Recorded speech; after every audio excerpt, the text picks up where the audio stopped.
Hola chicos, ¿qué tal? ¿Cómo están? Hoy en Medicina en Emergencias nuestro tema va a ser colelitiasis, colecistitis aguda y coleocolitiasis, ¿ya? Vamos a hablar, ustedes ya saben como siempre, la definición, conceptos y diferencias, bases anatómicas, etiologías, fisiopato, más que nada destacar en la diferencia de estas tres patologías. Y pues nada, nuestro índice va a constar de 20 puntos. En este caso vamos a hablar de importancia, de etiologías, causas más frecuentes, qué se hace en la emergencia, qué se solicita en la emergencia, cómo podemos estabilizar a estos pacientes, cuál es la diferencia clave para diagnosticar a un paciente con coledocolitiasis, colecistitis y o con colelitiasis. Y es eso, pues, ¿no? Los objetivos de la clase es que ustedes puedan describir la anatomía y la fisiopatología de la enfermedad litiásica biliar. También es muy importante que más allá de emergencia puedan pensar o ahondar un poco más a nivel anatómico, porque por lo general en emergencias no les van a preguntar mucho eso, pero sin embargo en sus rotaciones por cirugía quizás les pregunten. Entonces, tienen que identificar los principales factores de riesgo, etiologías, reconocer manifestaciones clínicas, interpreten adecuadamente diagnósticos e imágenes, apliquen criterios de diagnóstico y scores de gravedad, como ya vamos a ir viendo en los Tokyo Guidelines. También pueden diferenciar la patología biliar aguda de otros diagnósticos diferenciales de dolor abdominal. Entonces empezamos con nuestra importancia clínica. Más que nada la importancia clínica, ahondando en esta parte, es que la colelitiasis, la colecistitis y la coledocolitiasis en emergencia son patologías de origen biliar. ¿Okay? Eso tiene que entenderse bastante y tiene que estar bastante claro también que todas son patologías, en este caso de etiología biliar. Van a representar una de las causas más frecuentes de consulta por dolor abdominal. ¿Ok? En los servicios de emergencia y constituye un problema clínico relevante debido a su alta prevalencia y también complicaciones graves.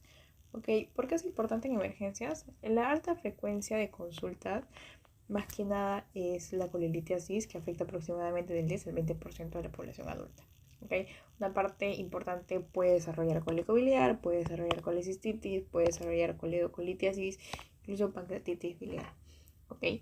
El riesgo de progresión rápida y las complicaciones graves es que por una obstrucción biliar no tratada puede evolucionar bastante rápido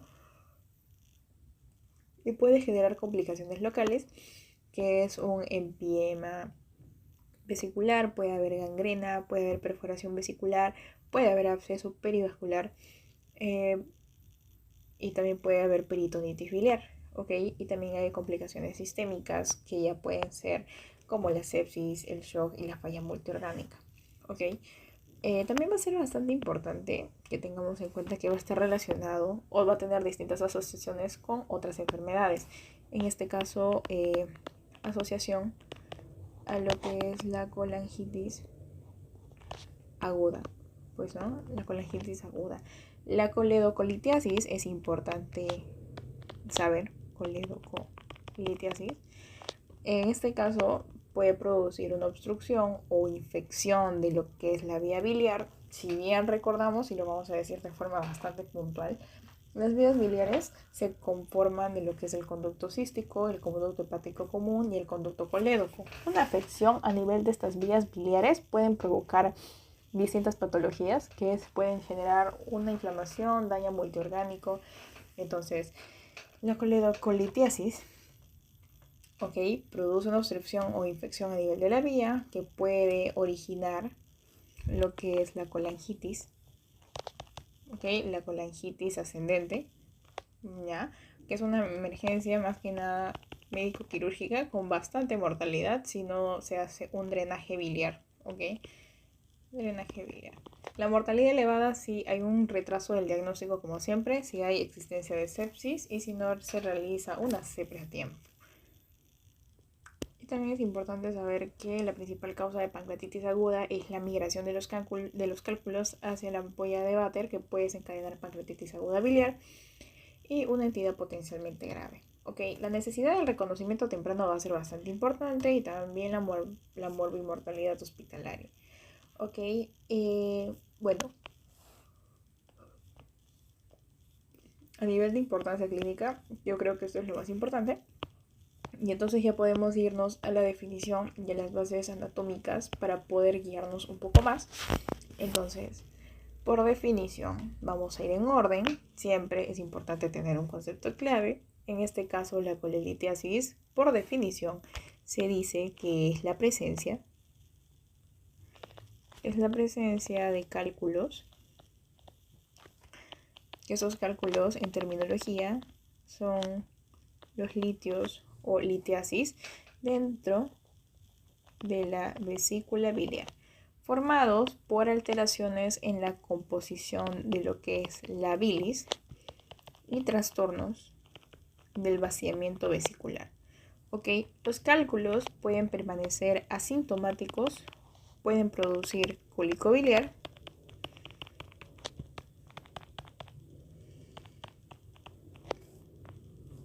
y al mismo tiempo pueden generar complicaciones de tipo obstructivas o infecciosas. ¿Ok? Y a propósito del caso, ¿qué son los cálculos biliares, doctora Valeria? Son concreciones sólidas, ya que los cálculos, vamos a ponerlo acá, que conforma un cálculo. ¿Qué conforma un cálculo? Más que nada son estructuras sólidas, ya que van a estar conformadas por colesterol, por pigmentos biliares, van a estar formados por calcio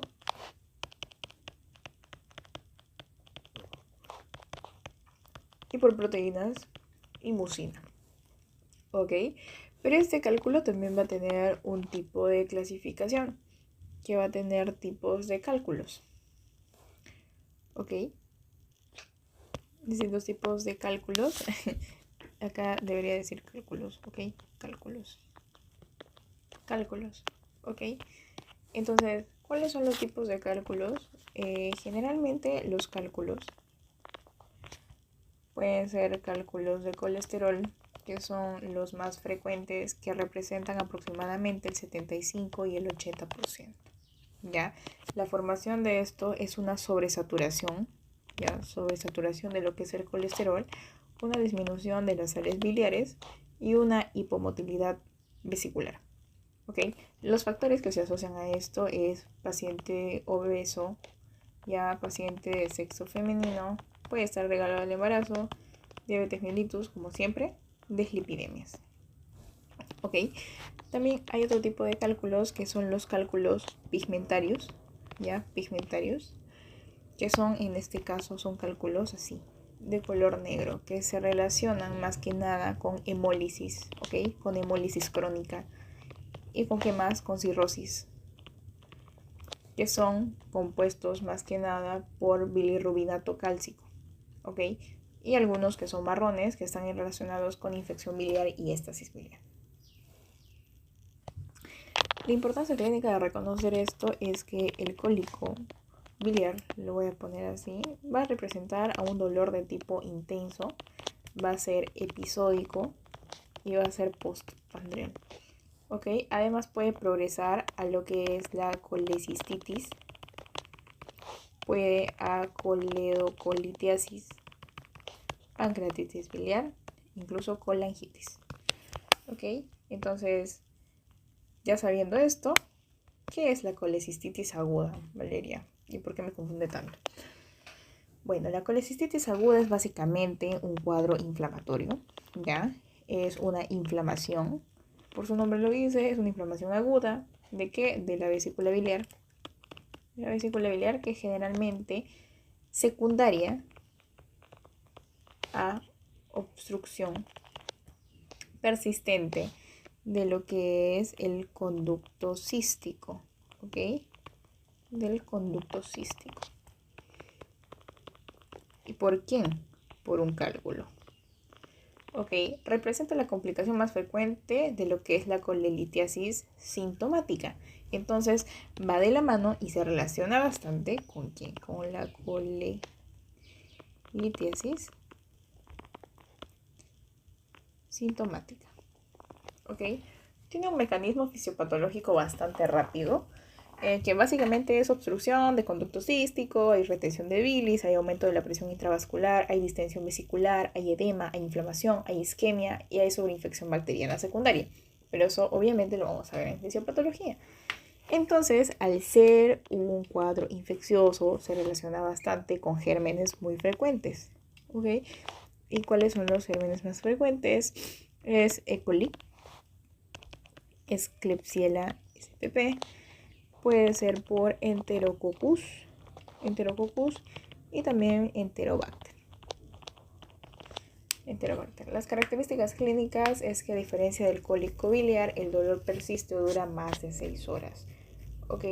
También tiene distintos tipos la colecistitis, que puede ser de origen litiásica. ¿Ok?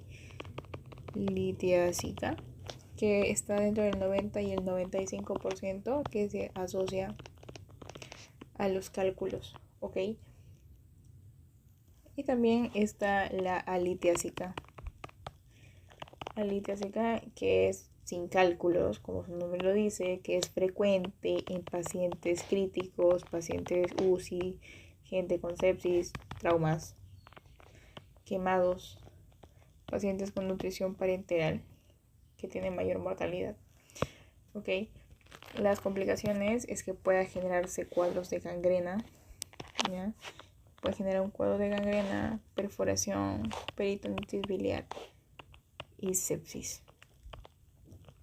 ¿Ok? Y sepsis. Y después tenemos a la coledocolitiasis, que por definición la coledocolitiasis es la presencia de cálculos, que a diferencia del cístico es en el colédoco. El colédoco, produciéndose una obstrucción parcial y completa del flujo biliar. ¿Ok? Puede ser primaria o puede ser secundaria. ¿Ya? La primaria es que se forman en la vía biliar y la secundaria es que migran desde la vesícula. ¿Ok? Desde la vesícula. La secundaria por lo general es la más frecuente. ¿Ya? Es la más frecuente. Y bueno, las consecuencias fisiopatológicas de esto es que la obstrucción del conducto colédoco produce normalmente aumento de la presión intrabiliar, colestasis también, dilatación de la vía biliar y acumulación de lo que es la bilirrubina conjugada. ¿Ya? Van a haber distintos hallazgos clínicos, pero es importante saber más que nada la importancia y la diferencia de estos tres. Entonces, la importancia clínica es porque puede evolucionar a colangitis aguda, que es una infección de la vía biliar. ¿Ok? Vamos a ponerlo acá. Importante porque puede venir colangitis aguda o pancreatitis aguda biliar. ¿Ok? Entonces, la colangitis aguda, infección de la vía biliar obstructiva, y pancreatitis aguda biliar por obstrucción ampular. ¿Ok? El diagnóstico se sospecha por distintos patrones y pues es importante saber la diferencia de estos tres. Entonces, eso es nuestro diferencial.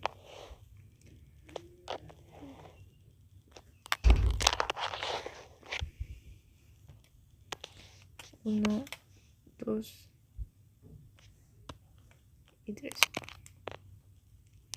Ok, en este caso vamos a poner la entidad, el problema principal y la clínica dominante. Aunque vamos a ir notando eso más en clínica a nivel de lo que es la colelitiasis, colecistitis aguda y coledocolitiasis. ¿Ya? Colecistitis, la colelitiasis son cálculos en la vesícula. ¿Ok? Clínica colicobiliar. La colecistitis es inflamación vesicular. ¿Ok? Que va a haber dolor más fiebre. Y la coledocolitiasis es una obstrucción a nivel del conducto colédoco, que va a presentar más que nada ictericia o colestasis. Y bueno, si ya sabemos la diferencia entre estos tres, podemos hablar un poco más sobre la anatomía y las bases anatomofisiológicas, ¿ok? Que van a ser bastante importantes para poder llegar al diagnóstico y para poder diferenciar también. Es importante saber que las bases anatómicas, entonces tenemos que saber que el sistema biliar aplicado a emergencias es bastante importante. Okay. De forma introductoria, el conocimiento anatómico y fisiológico de la vía biliar es bastante fundamental para poder entender esto. ¿Por qué? Porque nos van a ayudar para poder entender más que nada cómo se forman los cálculos, ¿ok?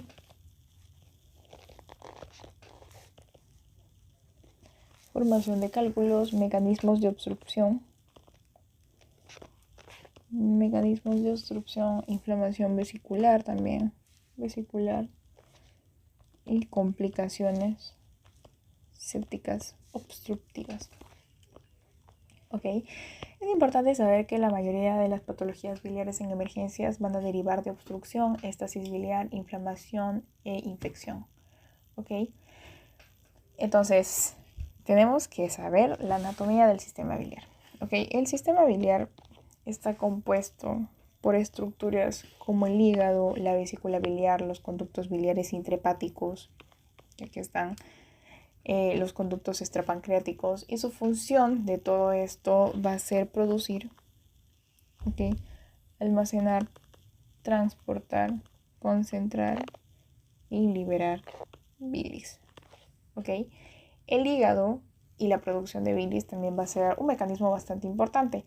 ¿Por qué? Porque la producción de bilis se da por los hepatocitos que aproximadamente, esto es un hepatocito que aproximadamente generan entre 500 a 1000 mililitros de bilis al día.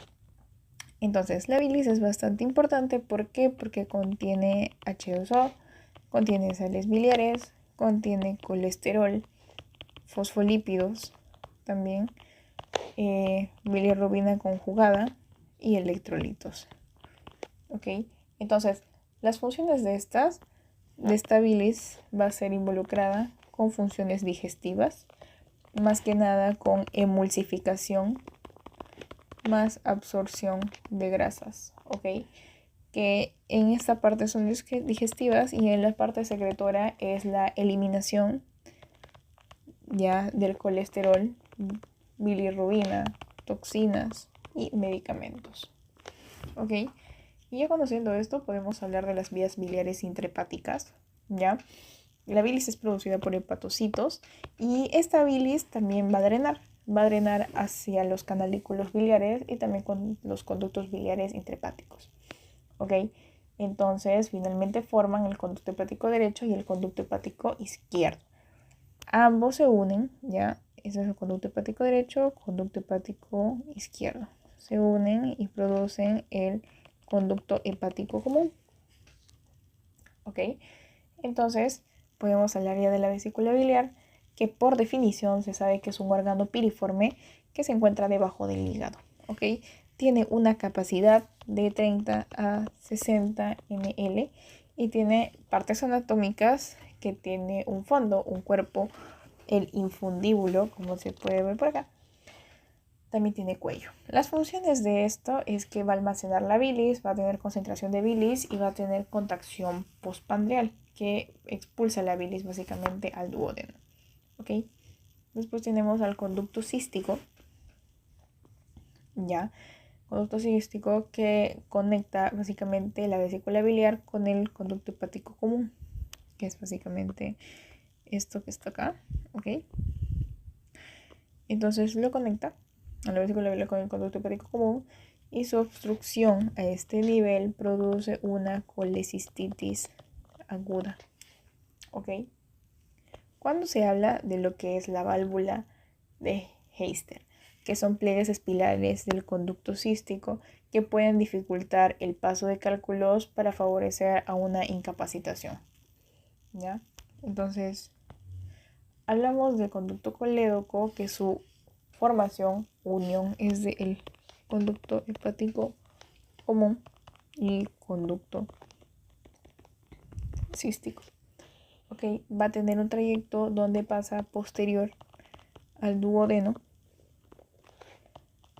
y a través de la cabeza pancreática. Ok, y este va a desembocar a nivel de lo que es la ampolla de váter, que su función va a ser transportar la bilis hacia el duodeno. Ok, la importancia clínica es que la obstrucción por cálculos produce colestasis, ictericia, colangitis y pancreatitis. Ok, la importancia de la ampolla de váter y el esfínter de Oddi van a ser dos estructuras bastante importantes. ¿Por qué? Porque la ampolla de váter, como se está viendo acá, va a ser un tipo de confluencia donde va a confluir el colédoco con el conducto pancreático principal. ¿Okay? Y el esfínter de Oddi es más que nada un músculo circular que va a regular la salida de la bilis, la salida de secreciones pancreáticas también. Entonces, la relevancia de todo esto es que la impactación por un cálculo puede causar una coledocolitiasis obstructiva, puede generar una colangitis o puede terminar en una pancreatitis aguda biliar. ¿Ok? Entonces, hablamos de un triángulo de Calot que tiene distintos límites. ¿Ok? Lo voy a poner acá. Ahí está, un triángulo de Calot. Que sus límites son conducto cístico, conducto hepático común y es el borde inferior hepático. ¿Ok? En esto va a contener a la arteria cística.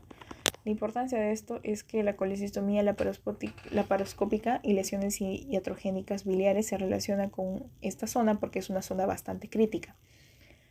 Entonces, es eso, pues, ¿no? La fisiología normal en caso de la vesícula durante el ayuno es que el esfínter de Oddi permanece cerrado y al momento, en este caso, de que la bilis venga, es donde se almacena en la vesícula.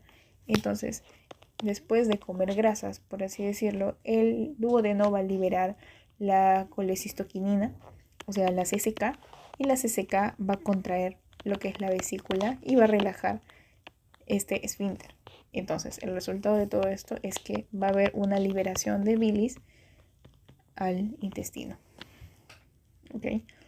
Entonces, ya sabiendo todo esto, podemos entrar a la parte anatomofisiológica de la colelitiasis. ¿Ok? Y ahí está. Podemos hablar un poco más de estas bases. Y es que en la colelitiasis la formación de los cálculos existe. ¿Por qué? Porque va a haber un desequilibrio entre colesterol, sales biliares y fosfolípidos.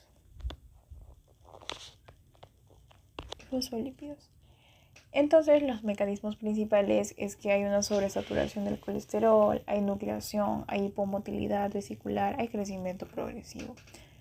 ¿Ok? Pero eso va a ser explicado un poco en la fisiopato, ¿ya? La de la colecistitis es que hay una obstrucción del conducto cístico.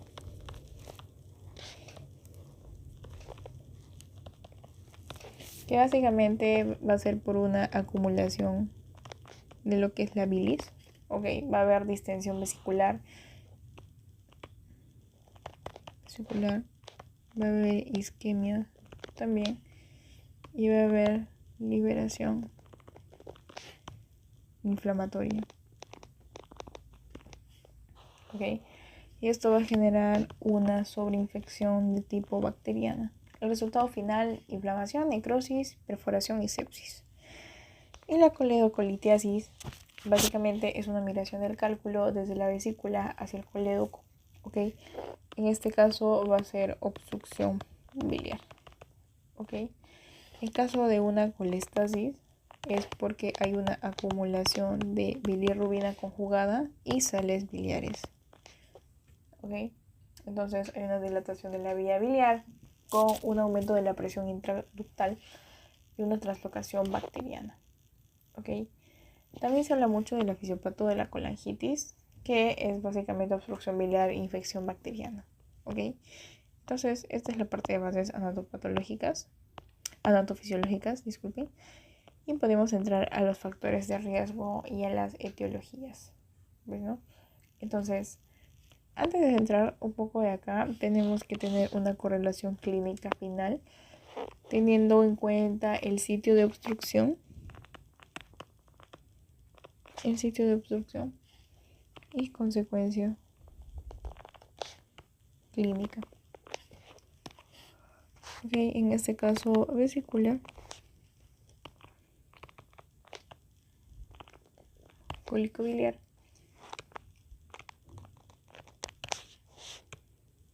conducto cístico,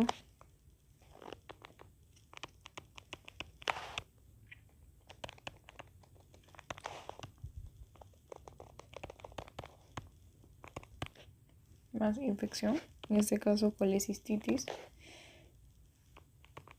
ictericia obstructiva, pancreatitis biliar y colangitis. Ok, ya teniendo en cuenta todo eso, podemos andar en la etiología y los factores de riesgo. Ok, es importante saber que la enfermedad biliar litiásica es una enfermedad multifactorial, ¿ok? Que resulta en la interacción entre factores metabólicos, pueden ser factores hormonales, pueden ser factores genéticos y factores infecciosos, ¿ok? En este caso, a nivel de lo que son las etiologías, lo primero que vamos a hablar va a ser la colelitiasis, ¿ok? Que va a tener distintos mecanismos etiológicos, en este caso por sobresaturación de colesterol, también por hipomotilidad vesicular, por nucleación, alteraciones de sales biliares, y también va a ser por cálculos según su etiología. Ya vimos que los cálculos por colesterol tienen del 75 al 80%, ¿ya? Que es básicamente el exceso de colesterol en la bilis. Ok, cálculos pigmentarios también vimos que es por un exceso de lo que es la bilirrubina no conjugada y se asocia a anemia hemolítica y a cirrosis. Y también cálculos pigmentarios marrones que son asociados a infección biliar, que se involucra mucho con los gérmenes que pueden ser E. coli, Klebsiella o parásitos hepatobiliares. ¿Ok? Entonces, los factores de riesgo más asociados es el sexo femenino, en este caso. Mecanismo hormonal básicamente explica que los estrógenos aumentan secreción hepática de colesterol, ¿ok? Y la progesterona disminuye la motilidad vesicular. Este riesgo aumenta en caso de que haya embarazo, anticonceptivos y terapia hormonal, ¿ok? También se predispone bastante a lo que es la obesidad, que es un principal factor modificable donde el hígado secreta más colesterol hacia la bilis. Además, hay bastante resistencia a la insulina y una alteración de la motilidad vesicular. ¿Ok? También se relaciona mucho a la pérdida rápida de peso, que los ejemplos son básicamente cirugías bariátricas, dietas extremas o ayunos prolongados. ¿Ok? Se asocia también a temas de edad. ¿Por qué? Porque menor motilidad vesicular hay cambios de composición biliar. ¿Ok? También se asocia bastante a la genética, que puede ser por factores hereditarios como metabolismo por colesterol, transporte hepático, síntesis de sales biliares. Como no menos importante, la diabetes mellitus, que es por neuropatía autonómica, hipomotilidad vesicular y dislipidemias. También está la cirrosis hepática con mecanismos como metabolismo de la bilirrubina, hemólisis y hipertensión portal. Ya también enfermedades hemolíticas, que son enfermedades un poquito más rebuscadas, que es la esferocitosis hereditaria o la enfermedad de sickle cell disease, ¿ok? Que puede ser esferocitosis hereditaria o sickle cell disease. ¿ok? Que es básicamente un aumento crónico de bilirrubina indirecta y esto produce cálculos pigmentarios. ¿Ok? Embarazo por progesterona y estrógenos y también puede relacionarse con enfermedad ileal. En este caso, enfermedad de Crohn. ¿Ok? Entonces es eso. En caso de la etiología de la colecistitis aguda, es una colecistitis litiásica en un 90 a 95%. ¿Ok? La sin cálculos es entre el 5 al 10%, no es tan común. ¿Ok? Entonces, básicamente tienen las mismas derivaciones para factores de riesgo y etiologías más probables. Pues no. Entonces, ya sabiendo todo esto, podemos hablar de lo que es la fisiopatología de esta enfermedad. Entonces, para hablar de la fisiopato, tenemos que tener una idea general o una introducción general, por así decirlo. ¿Ok? La fisiopatología de la enfermedad biliar, chicos, se basa básicamente en una secuencia progresiva. ¿Por qué? Porque va a estar comprometido la alteración de la bilis, ¿ya? Y esta bilis va a provocar una formación de cálculos. Estos cálculos van a producir una obstrucción al flujo biliar y al mismo tiempo se va a provocar distensión e inflamación, también isquemia e infección, y esto va a generar bastante implicancia sistémica, ¿ok? Complicaciones sistémicas. El concepto clave de todo esto es que la obstrucción biliar es el evento central, ¿ok? Memorícense eso.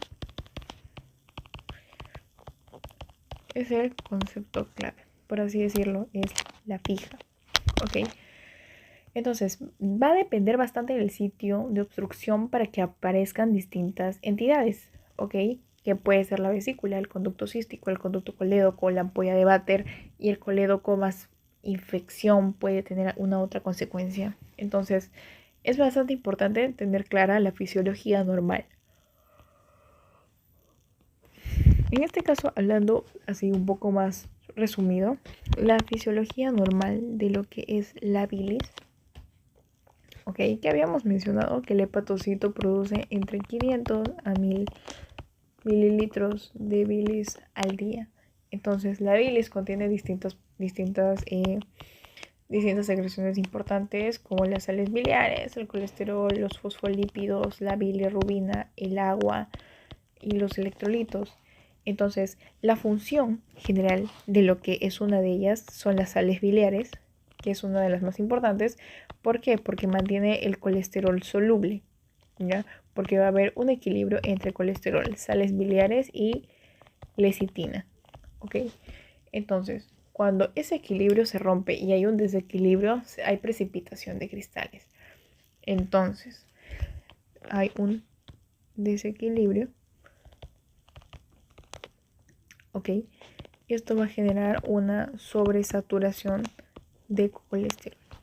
El mecanismo de esto es que el hígado va a secretar un exceso de colesterol hacia la bilis, ¿ok? Y las sales biliares ya no pueden mantener disuelto, ¿ok? No lo diluyen. Entonces, el resultado de esto es una precipitación, por así decirlo, con cristales de colesterol, ¿ya? Y los factores que favorecen esto, como habíamos mencionado, son la obesidad, los estrógenos, la diabetes, el síndrome metabólico, también el embarazo. Y esto provoca una segunda etapa, que es la nucleación. ¿Ya? La nucleación, que los cristales se agregan, ¿ok? Entonces ahí viene la mucina. ¿Ya? ¿Qué hace la mucina? La mucina vesicular básicamente es bastante importante porque funciona como una proteína de andamiaje, ¿ok? Que ayuda para la agregación cristalina en este caso. Entonces, después de la nucleación viene la hipomotilidad vesicular, ¿ok? Que la vesícula no se vacía correctamente. Por lo general, la bilis permanece estancada, ¿ok? Y como consecuencia hay mayor crecimiento cristalino y hay formación de cálculos, ¿ok? El crecimiento del cálculo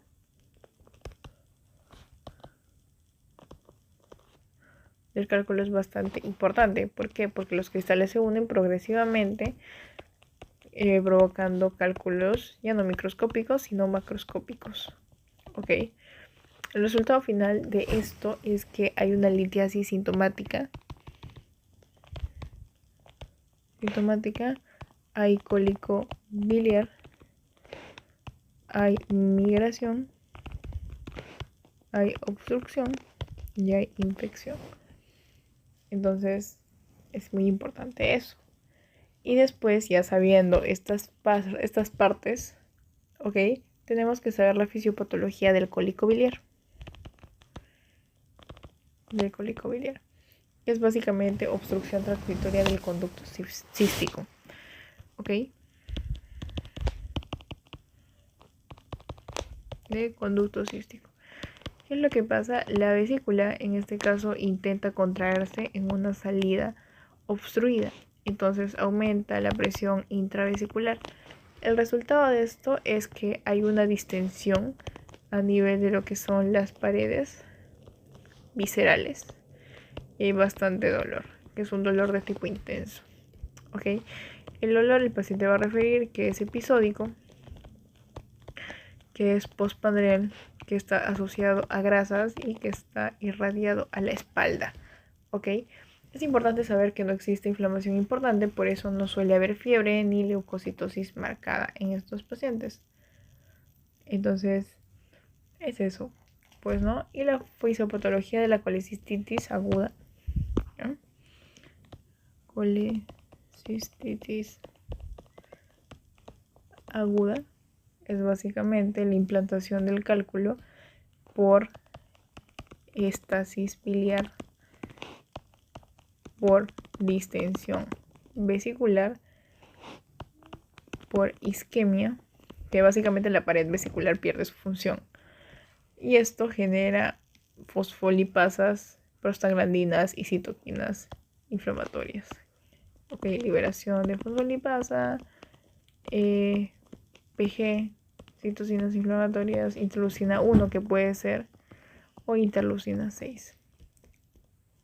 Entonces, hay una inflamación aguda que se produce edema, ¿ok? Infiltrado neutrófilo y engrosamiento mural, ¿ok?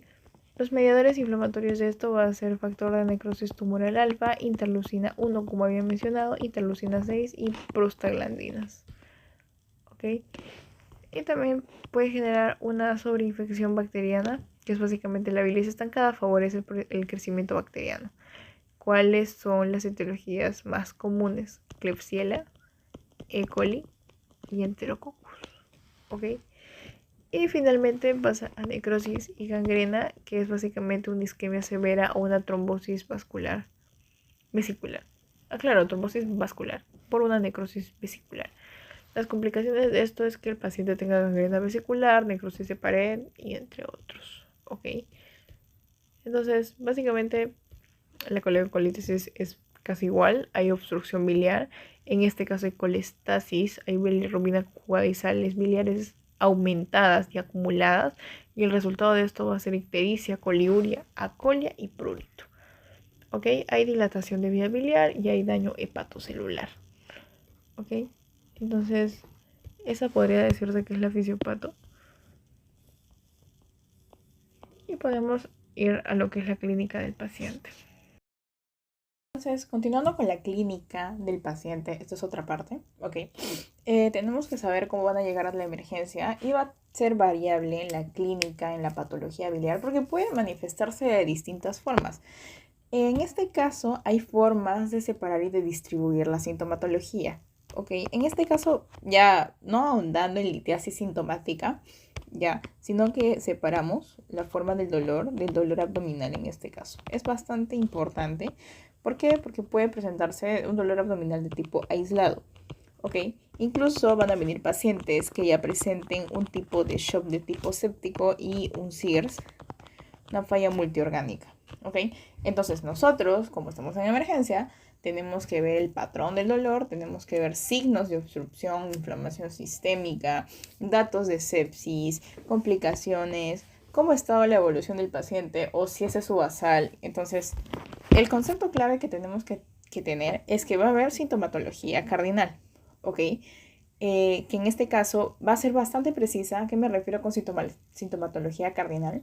Es que hay un punto específico, ¿ok? En este caso va a ser a nivel de el hipocondrio derecho, que es un dolor en este hipocondrio derecho. El contexto clínico que estamos definiendo y que estamos abarcando es que el dolor puede definir el cólico. ¿De qué tipo? El cólico biliar, ¿ya? Colecistitis, coledocolitiasis, puede ser colangitis, incluso pancreatitis biliar. Entonces, ya sospechando esto y teniendo el concepto clave, pasamos al interrogatorio en emergencias, que es bastante fundamental, pues no es parte de la anamnesis en emergencias, que es las características del dolor. Ahí utilizan su alicia, su aparición, irradiación, localización, inicio, si irradia o calma con algo, o si se relaciona con comidas grasas, como atenuantes y agravantes. Los síntomas asociados los vamos a relacionar como puede ser a un proceso infeccioso. Podemos preguntar o podemos ver al paciente con fiebre, con náuseas, con vómitos, o el paciente ictérico, ictericia, acolia también, ¿ok? Acolia, incluso prurito. Los antecedentes importantes que tenemos que saber es que el paciente tiene que tener episodios previos, tiene que tener una litiasis conocida, alguna cirugía por ahí, una pancreatitis previa, embarazo, diabetes, obesidad. Todos los factores que hemos visto anteriormente que deben estar relacionados. Entonces, ya sabiendo todo esto, lo voy a borrar y vamos a empezar con lo que es la clínica de la colelitiasis. Y vamos a andar en lo que es básicamente el cólico biliar y por qué hay tanta sintomatología y un mecanismo clínico detrás de este. ¿Ok? Entonces, a la colelitiasis sintomática, ¿cómo lo definimos? Y el mecanismo clínico es una obstrucción transitoria del conducto cístico. ¿Ok?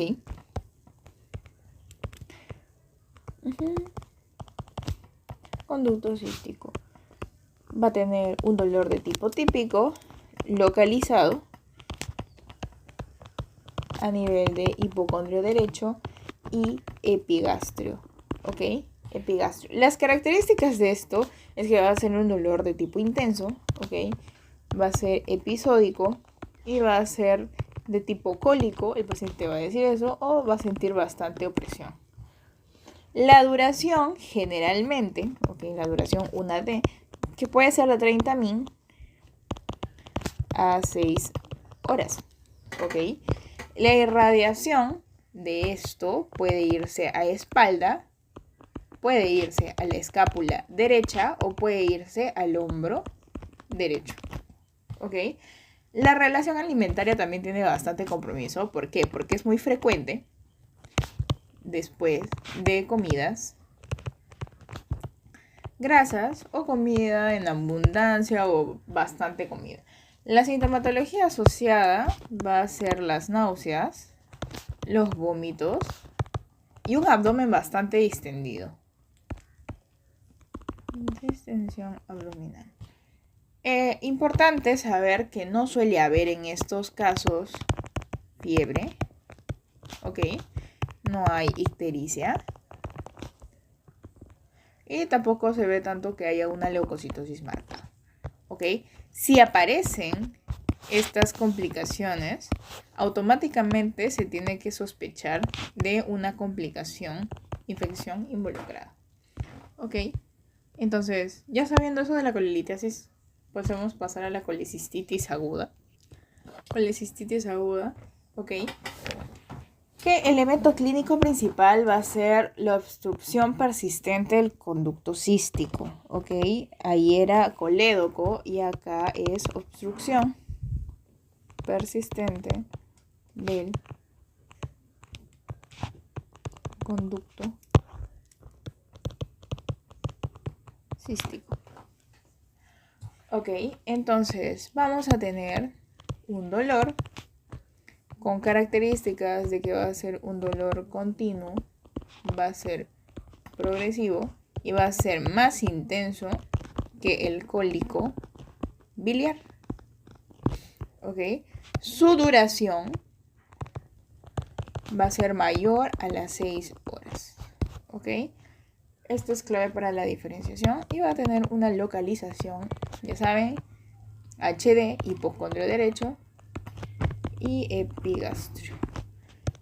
Irradiación, escápula derecha y región intraescapular. La sintomatología asociada a todo esto, ¿ok? La sintomatología asociada va a ser que van a haber cuadros de fiebre que sugieren, ya sabemos, inflamación o infección, ¿ya?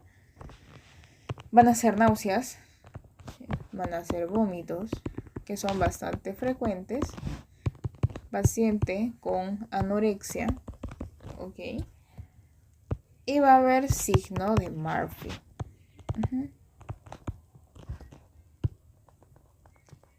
¿Qué decimos de signo de Murphy? Básicamente decimos que se trata de un dolor a la inspiración con una palpación a nivel de lo que es el hipocondrio derecho. ¿Ok? Entonces hacemos compresión mientras el paciente está inspirando y comprimimos, y si se comprime y el paciente automáticamente refiere dolor en esa parte, es un signo de Murphy positivo. ¿Ok? Entonces, definimos signo de Murphy como una interrupción respiratoria, bueno, en este caso a la parte de la inspiración, súbita por un dolor palpar a nivel del hipocondrio derecho. Ok, ¿qué significa esto? Es que hay inflamación vesicular. Ok, la sensibilidad de esto es bastante alta. Ok, tiene limitaciones que puede ser negativo en algunos pacientes, como pacientes ancianos, pacientes con diabetes mellitus o pacientes inmunosuprimidos. ¿Ok? Entonces, al examen general puede encontrarse un paciente taquicárdico, con febrícula, con sudoración y con deshidratación. Los datos de complicación en estos casos puede ser hipotensión, puede ser defensa abdominal positiva, puede haber rigidez y puede haber alteración mental. ¿Ok? Entonces eso es colecistitis y pasamos a coledocolitiasis. Coledocolitiasis, ¿ok? Es un mecanismo de obstrucción del colédoco, ¿ok?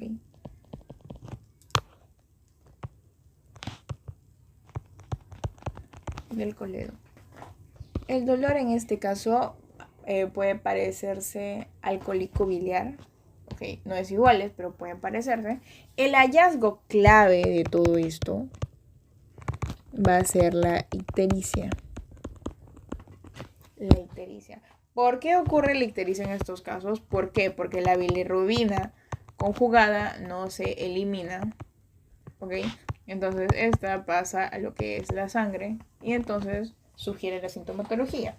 Las manifestaciones en colestasis va a ser la coliuria, ¿ok? La coliuria, que es un tipo de orina oscura, ¿ya? Que al mismo tiempo se debe a esta fisiopato de la bilirrubina conjugada, que es la eliminación renal en este caso, hacia lo que son los riñones. El riñón filtra y bueno, la bilirrubina conjugada y pasa esto. Después está la colia, que son las heces pálidas.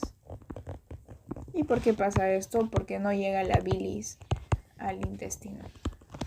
También hay prurito por acumulación de sales biliares. ¿Ok? Y los hallazgos laborales, en este caso se espera tener una FA elevada, se espera tener una GGT elevada y que haya hiperbilirrubinemia directa. Pues no, bilirrubina directa. Lo importante es saber que la coledocolitiasis puede ser intermitente, ¿ok? Puede ser intermitente, puede ser parcialmente obstructiva, incluso puede ser asintomática, ¿ok? Entonces, También vamos a hablar de lo que son las colangitis, ¿ok? La clínica de la colangitis ascendente, ¿ok? Va a haber una triada bastante importante, pero primero tenemos que iniciar con la definición. Definimos a la colangitis ascendente como una infección de tipo bacteriana en donde en la vía biliar obstructiva, ¿ok? Va a ser de una triada bastante característica, que es una triada que se llama la triada de Charcot, ¿ok? Que va a ser dolor en hipocondrio derecho, va a ser fiebre y va a ser ictericia, ¿ok? La importancia de esto es que va a sugerir una emergencia séptica biliar.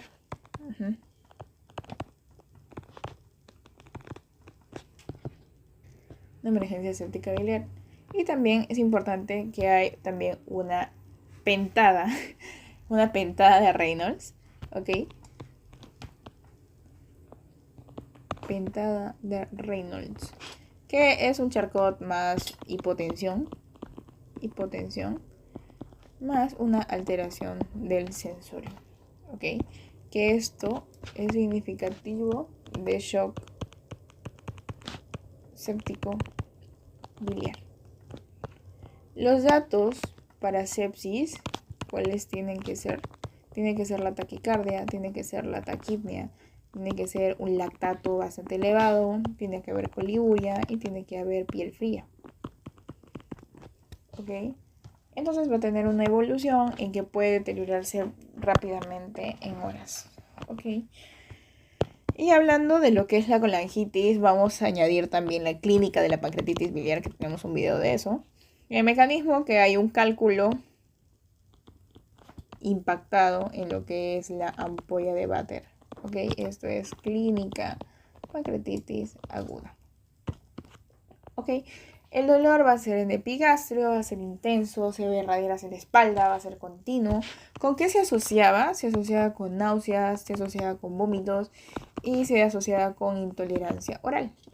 Los hallazgos importantes es que hay elevada lipasa, elevada y posible ictericia. ¿Ok? En casos graves hay hipotensión, hay CIRS y hay shock. ¿Ok? Y hay shock. Presentación en adultos mayores también es que la clínica puede ser atípica. La clínica puede ser atípica. ¿Ok? Presentación en adulto mayor. Que vienen pacientes con dolor leve, ausencia de fiebre, pueden venir por convulsión, deterioro funcional y una sepsis sin foco claro.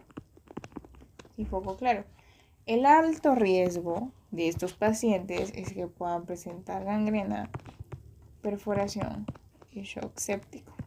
¿Ok?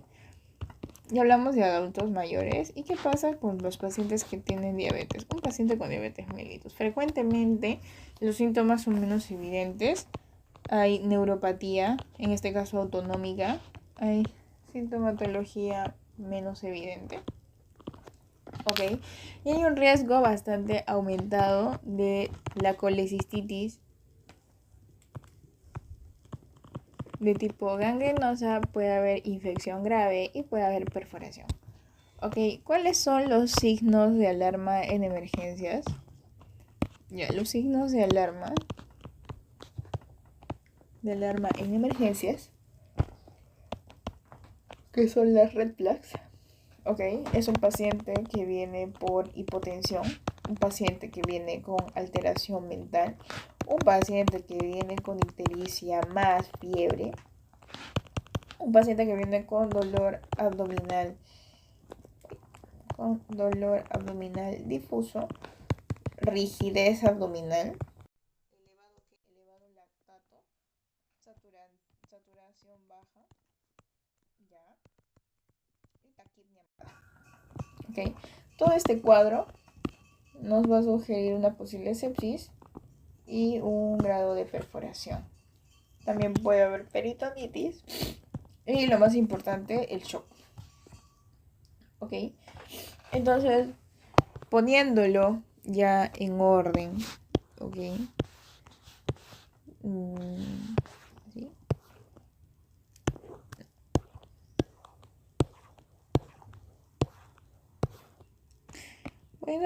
Poniéndolo ya en orden y para que pueda verse más fácil, acá tenemos a lo que es la entidad y acá a la clínica principal. En la colelitiasis, ¿ok? ¿Qué va a pasar? Va a ser un dolor de tipo episódico postpandrial.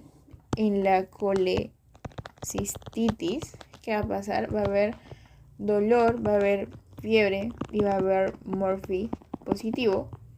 En la coledocolitiasis va a ser ictericia más colestasis. En la colangitis va a haber una pentada y una triada bastante importante, que es la triada de Charcot, y una pentada de Reynolds. Y en la pancreatitis biliar va a ser un dolor epigástrico irradiado a espalda. ¿Ok? Entonces, esa es la clínica de nuestro paciente. Y podemos avanzar en lo que es lo que se hace en emergencias, pues, ¿no? El ABC, cómo vamos a ingresar, qué tenemos que hacer. Entonces, todo eso, pues, ¿no? Entonces, enfocamos inicialmente a nuestro paciente. El punto clave de todo esto es que tenemos que estabilizar al paciente y luego diagnosticarlo. ¿Ok? En casos de colangitis, de sepsis biliar, de pancreatitis, incluso de un shock séptico. ¿Ok? Evaluábamos en Airway el nivel de conciencia, ¿ok? Con una escala Glasgow, que tenemos que buscar somnolencia, ¿ok? Agitación, confusión, alteración del sensorio, ¿ok? ¿Por qué puede alterarse? En estos pacientes puede alterarse cuando hay shock, cuando hay sepsis, cuando hay una hipoperfusión cerebral o cuando hay una encefalopatía séptica, ¿ok? Evaluamos el riesgo de la broncoaspiración, si el paciente está vomitando, en disminución de conciencia o hay pancreatitis grave. Ok, si la vía aérea está permeable, vías permeables, solamente se tiene que hacer un proceso de monitorización. Si hay riesgo de compromiso, hay aspiración de secreciones y tenemos que buscar una cánula de tipo orofaringia si es necesario.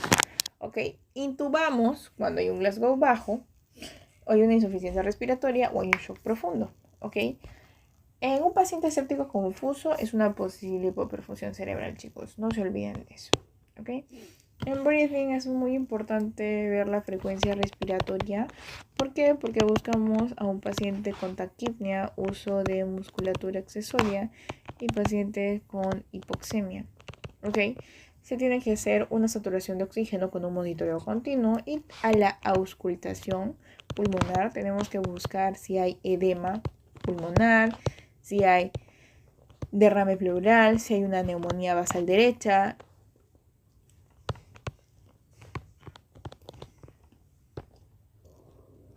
Entonces, ¿por qué puede alterarse la respiración? Como vimos anteriormente, puede ser por shock, puede ser por una pancreatitis biliar, puede ser por sepsis, ¿ok? Puede ser por sepsis, puede ser por dolor intenso. Entonces, ¿qué hacemos en este caso?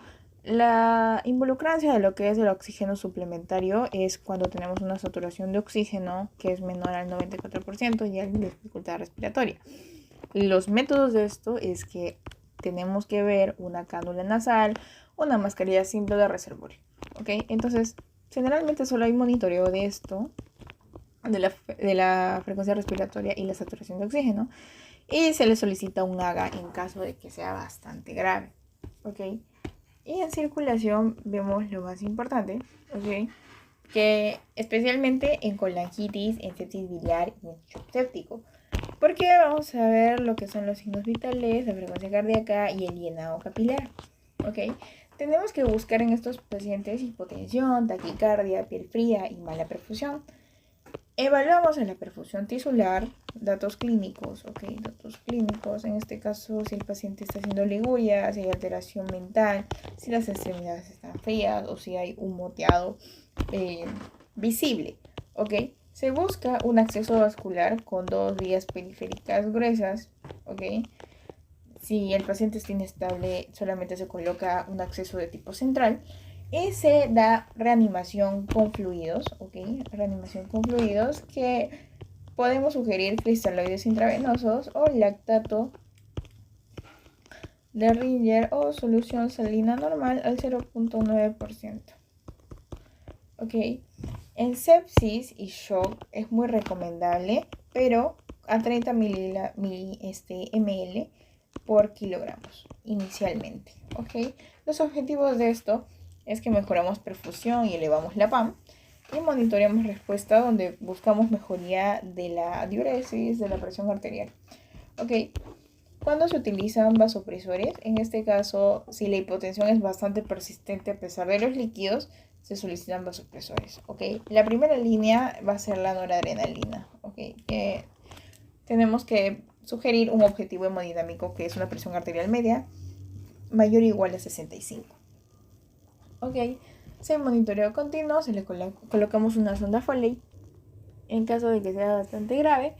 Y el objetivo es tener una diuresis mayor a 0.5 ml por kilogramo por hora. ¿Ok? Entonces, después de esto pasamos a lo neurológico, que es básicamente evaluar Glasgow, orientación y respuesta verbal.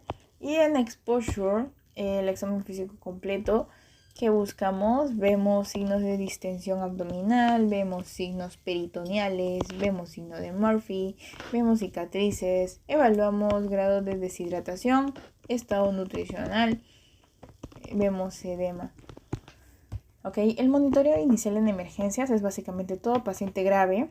Necesita un monitor cardíaco, necesita el pulso oxímetro, control de la presión arterial frecuentemente para ver la temperatura, la diuresis. Y las medidas iniciales simultáneas es que el paciente ingrese rápidamente o a un estado de NPO, suspendemos la vía oral, buscamos disminuir puntos dolorosos con analgesia temprana utilizando AINES, en este caso el ketorolaco en 30 mg intravenoso, y opioides si el dolor es bastante severo, como el tramadol y la morfina. ¿Ok? También sugerimos antibióticos si hay cuadros de colecistitis o hay colangitis o sepsis. Se solicita un control glicémico también, especialmente en pacientes diabéticos, y luego pasamos a la solicitud de lo que es básicamente los laboratorios, porque pedimos hemograma, porque pedimos bilirrubina. Entonces, es eso, pues, ¿no? Y luego vamos a pasar al examen bastante importante, que también es el examen físico. Los objetivos del examen físico es poder identificar el origen hepatobiliar del dolor. ¿Ok? A la evaluación general del paciente tenemos que observar lo que son facies, facie dolorosa, paciente inquieto, diaforético y un estado tóxico. ¿Ok? El paciente en un estado tóxico que sugiere, en este caso puede sugerir colangitis, puede sugerir sepsis, puede sugerir perforación y gangrena vesicular. ¿Ok?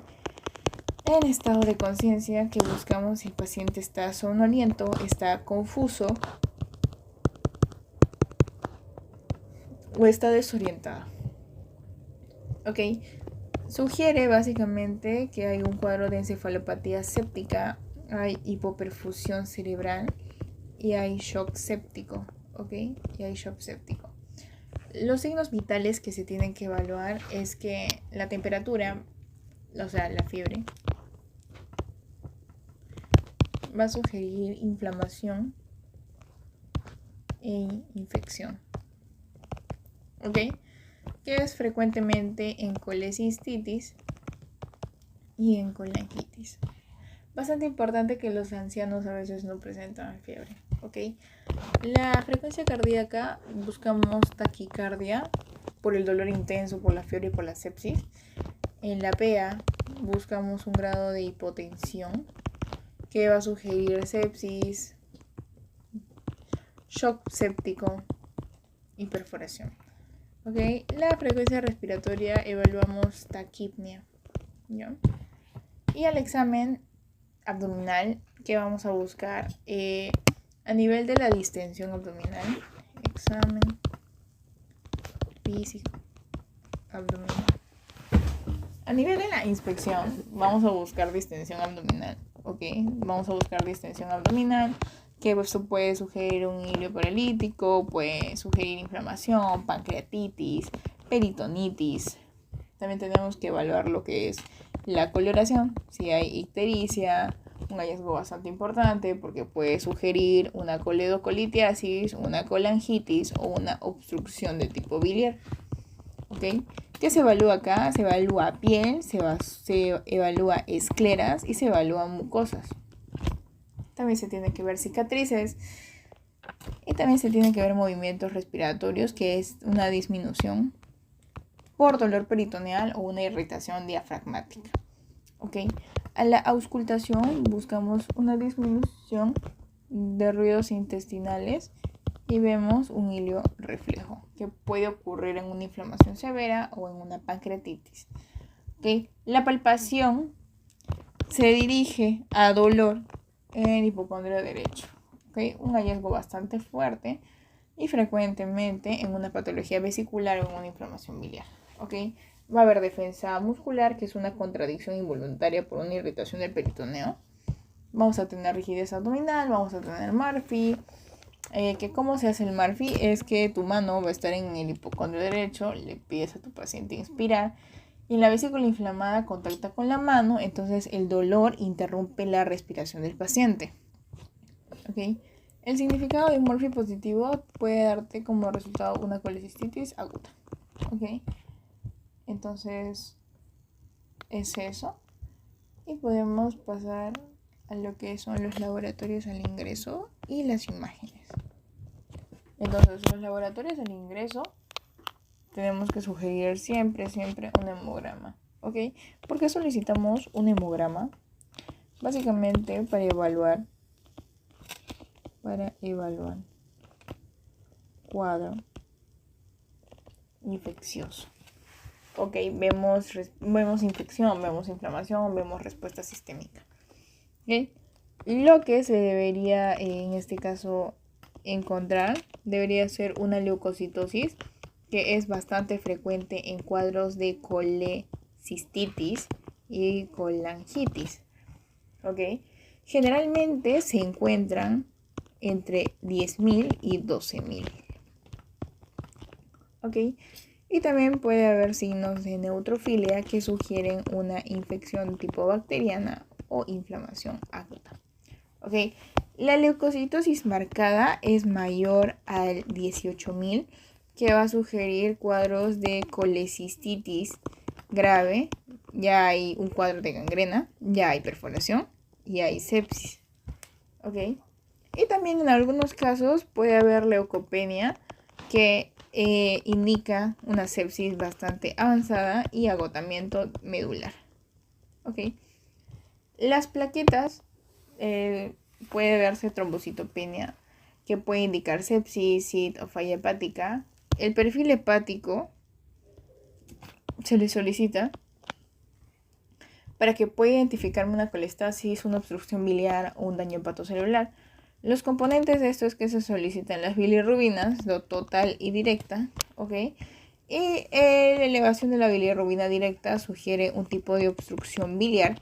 Y los valores importantes es que una bilirrubina total sea mayor a 4 miligramos por decilitro,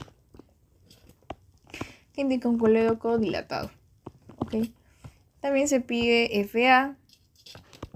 La FA es fosfatasa alcalina, ¿okay? Que es un marcador de lo que es la colestasis y se eleva cuando hay coledocolitiasis o colangitis. Y también es un indicador para ver si hay obstrucción de tipo biliar. ¿Ok? Y también se pide GGT, ¿ya? Que se eleva junto con la fosfatasa alcalina, que confirma que la infección es de origen hepatobiliar. ¿Ok? También un AST-ALT, que pueden elevarse moderadamente, que su elevación importa en cuadros de obstrucción aguda o en pancreatitis biliar. Y la perla clínica es que si te sale un AST o un ALT muy elevadas, no siempre se van a significar hepatitis viral. También puede ser un cuadro de coledocolitiasis aguda. ¿Okay? Entonces pedimos PCR y PROCA para ver inflamación. Pedimos lactato también con un mal pronóstico, amilasa y lipasa para ver pancreatitis, función renal, electrolitos también porque pueden estar alterados por los vómitos, por la deshidratación. Coagulación también pedimos hemocultivos, gasometría en el AGA, puede verse hipoxia o acidosis, y es bastante útil en shock y en sepsis. Ok, entonces es eso. Y podemos pasar a lo que son los hallazgos de imagen.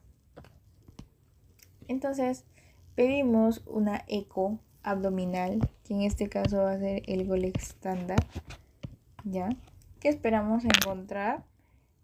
Vamos a evaluar principalmente lo que son los cálculos, vemos la pared de la vesícula, el líquido perivesicular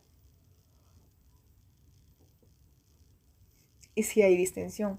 También vamos a ver los conductos biliares para ver dilatación o cálculos y el hígado y el páncreas, ¿ya? Los hallazgos de esto es que la imagen, la imagen se vea hiperecogénica, que los cálculos se ven blancos y se ven como que brillantes, pues, ¿no? También hay una sombra acústica posterior, también hay movilidad, donde se cambia de posición con los movimientos del paciente, hay una sensibilidad muy alta para cálculos, los hallazgos en colecistitis aguda es que hay un engrosamiento, en colecistitis.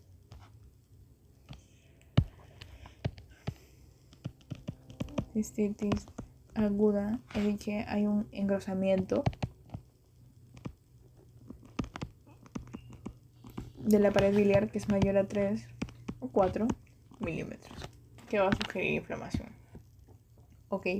El líquido perivesicular puede estar en una perforación intermitente, el morfín ecográfico también, que es un dolor máximo cuando el transductor comprime la vesícula. Entonces es eso. Los hallazgos en coledocolitiasis es que hay una dilatación de la vía biliar. Se encuentra un colédoco dilatado que es mayor o igual a 6 milímetros y aumenta con la edad y con la policistectomía. Los hallazgos importantes en colangitis es que la ecografía puede mostrar una dilatación biliar dilatada, coledocolitiasis, entonces es eso. También hay otros estudios como las TACs abdominales, la colangioresonancia, la endoscopia y la CEPRE. La TAC abdominal la vamos a pedir si vamos a sospechar de perforación, de pancreatitis o si tenemos un diagnóstico incierto. Van a haber distintos procesos como la colangioresonancia también, que se sospecha de coledocolitiasis con ecografía no incluyente, que es básicamente cálculos en el colédoco, pues no para ver, y también obstrucción distal en este caso. En caso de la endoscopía es bastante sensible para cálculos pequeños y es básicamente lo utilizamos para pacientes con riesgo de coledocolitiasis. También se le podría hacer un HID scan, que es una gammagrafía biliar, que lo usamos cuando hay sospecha clínica alta y una ecografía un poquito dudosa. Entonces es todo eso. Y podemos pasar al score y a los criterios.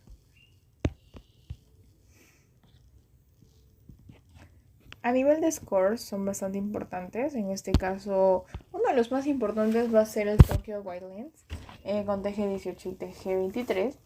Que va a ser para colangitis.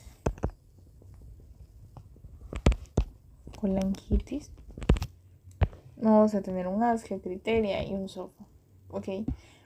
Básicamente el Tokyo Guidelines es para ayudarnos a ver signos locales de inflamación. En este caso va a ser por un morfín positivo, dolor en masa, hay un poco de derecho, hay fiebre, hay PCR elevada. Y el diagnóstico es que una posible sospecha si sale como A más B y es confirmado cuando cumple con A más B más C. La clasificación de severidad también es bastante importante porque si se trata de un grado 1 es bastante leve, no hay disfunción orgánica, y en grado 2 es que Si en caso el paciente tiene leucocitos mayores de 18.000, una masa palpable, síntomas mayores a las 72 horas o hay una inflamación local marcada, es que cumple este criterio. Y si es grado 3, es porque ya hay una disfunción orgánica. ¿Ok? Entonces, también lo usamos para colangitis con una inflamación sistémica. Entonces, también hay grados de severidad en colangitis, que es básicamente casi igual. Y también vemos el ASGE criteria, que es para coledocolitiasis, que evalúa riesgo intermedio, conducta bajo riesgo. Entonces, es eso. Y también vamos a ver lo que es el CUSOFA score, que ya sabemos que para ver sepsis. Y bueno, esos serían los scores. Y para ver sepsis. ¿Ok? Entonces, ya sabiendo esto, podemos pasar a lo que son la detección de nuestros diagnósticos diferenciales, que van a ser bastante importantes en esta parte donde solemos confundir un poco de lo que son esas patologías, pues, ¿no? Entonces, vamos a ver lo que son los diagnósticos diferenciales. Que en este caso puede ser por causas obstructivas, ¿ok? Por causas obstructivas, que en este caso puede ser una litiasis coledocociana, puede ser una estenosis benigna, puede ser un colangiocarcinoma también, o puede ser un cáncer de páncreas. ¿Ok? También puede ser un síndrome de Mirici, ¿ok? Que es básicamente una compresión extrínseca del conducto hepático.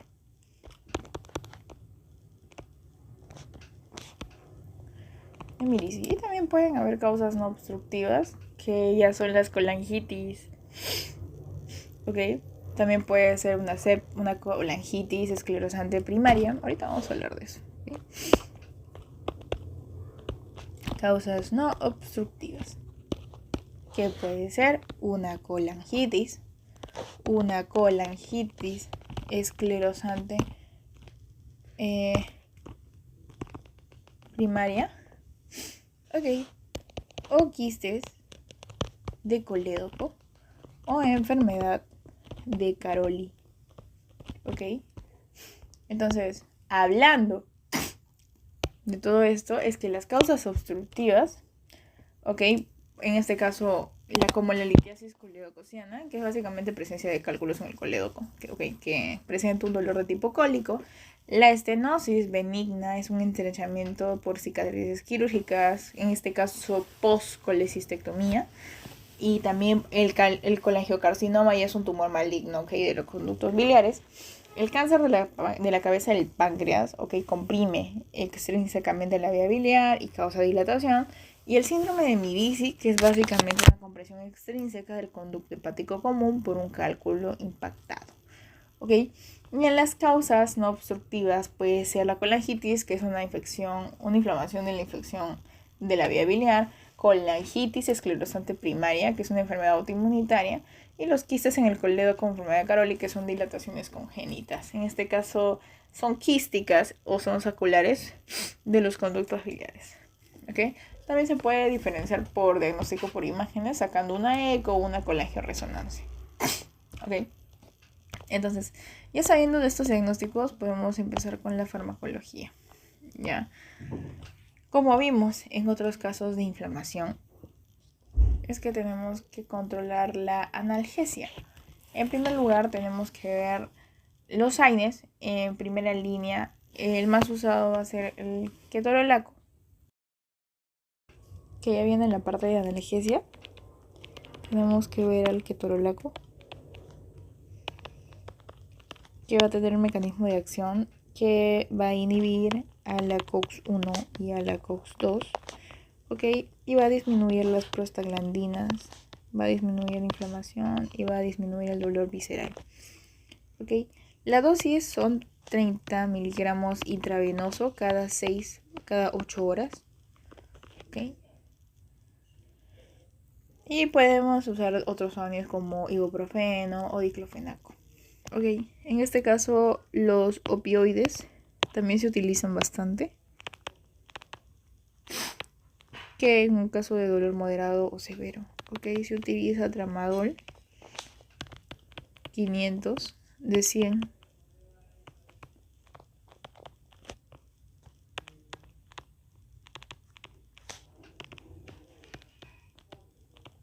También se ve morfina de 2 a 4 miligramos intravenosos titulados y a veces fentanilo, ok. Y también vemos antiespasmódicos, ok. No lo hemos puesto acá, solamente lo vamos a mencionar, como la iosina o la buscapina, ok, que es un bloqueo muscarínico, ok. Para los antieméticos ya sabemos siempre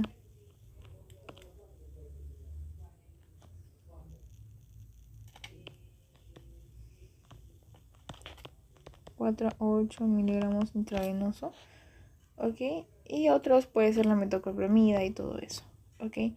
Los antibióticos, chicos, ¿cuándo están utilizados? ¿Cuándo se necesitan? No siempre son necesarios. Cuando un cólico biliar simple, ok.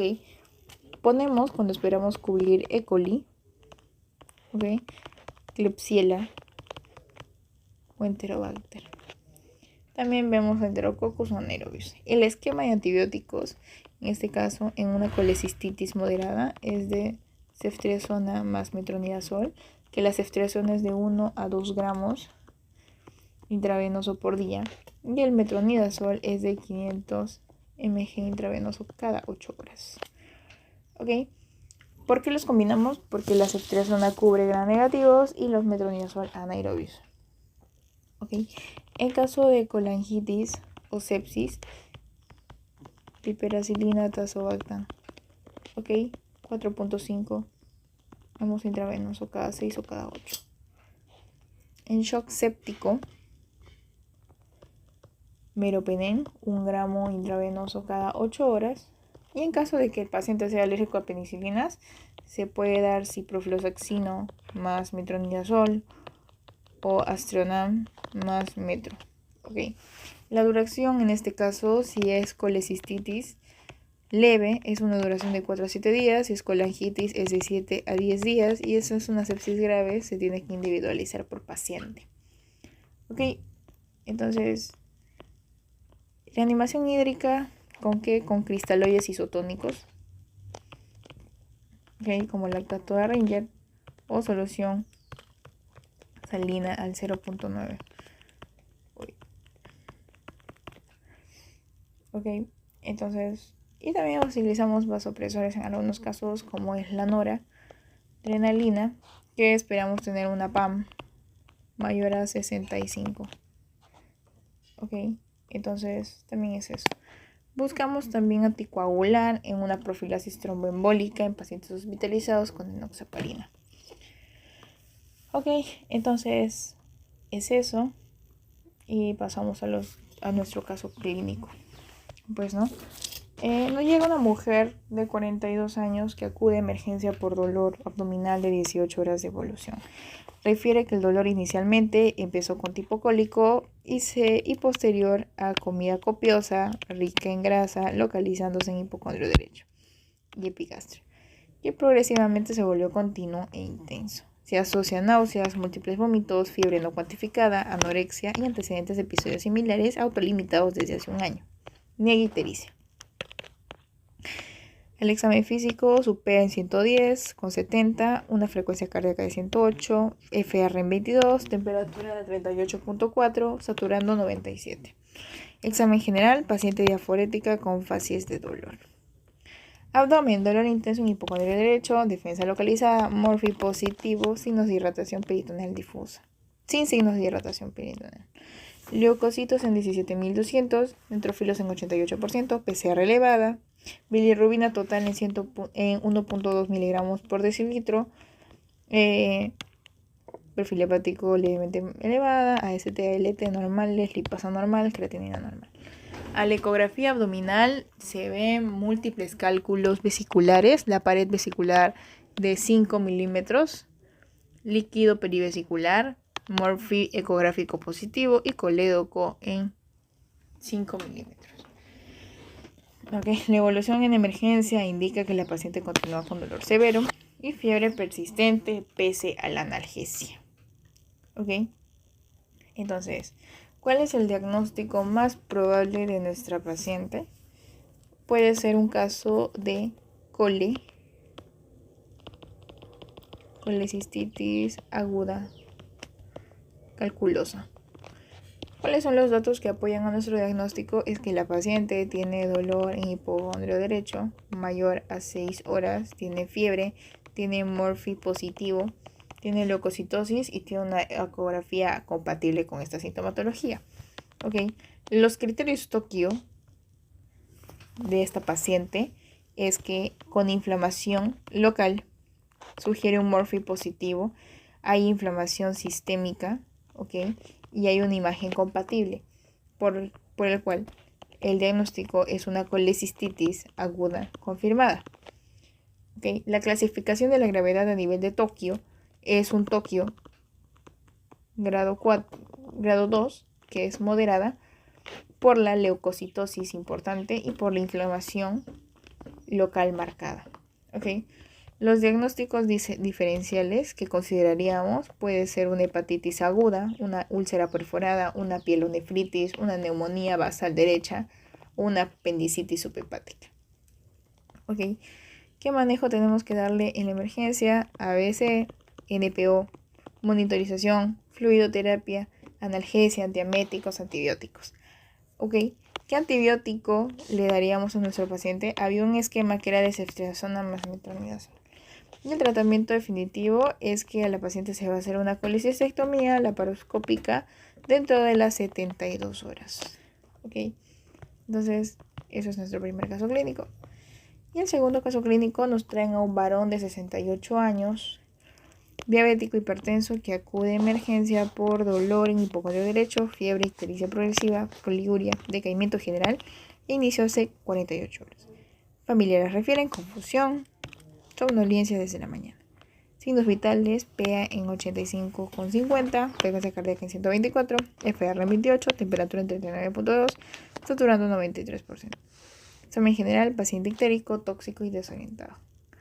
Abdomen morfidudoso, dolor en hipocondrio derecho y rigidez abdominal.